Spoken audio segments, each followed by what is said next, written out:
У Смілянській міській лікарні імені Семашка вже маємо зміни. Перше, що кидається в очі, це ремонтні роботи у приймальному відділенні. Нині воно схоже на сучасну європейську медустанову. Зауважимо, реконструкція відбувається в рамках національної президентської програми «Велике будівництво». На сьогодні витрачено понад 6 мільйонів гривень, та робота ще не завершена. Що розгатили вже вікно, побили вікна, то поміняли скло.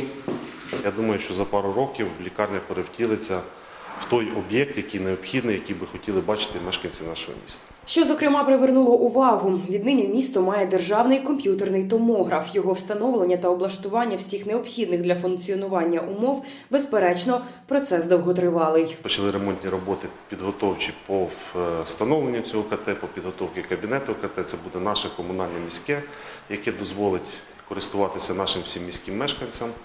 Крім того, дозволить лікарні заробляти певні кошти. КТ придбаний за кошти держбюджету. Вартість понад 11 мільйонів. Що стосується самого кабінету, його активно готують. А от щодо вартості отримання такої послуги ще невідомо. Звичайно, тут говорять, було б добре, аби безкоштовно. Та з моменту, коли відбудуться перші обстеження, проведуть аналіз, яких витрат потребує обслуговування і чи буде у Смілі можливість проводити його за держкошти. Відповідно до цих умов зроблять розрахунки. Про вартість ми говорити не будемо, тому що будемо розраховувати, будемо бачити, як воно буде надалі працювати. А от поверхом вище не така райдужна картинка. Там неврологічне відділення. Стан, звичайно, не критичний, але все ж втручання потребує.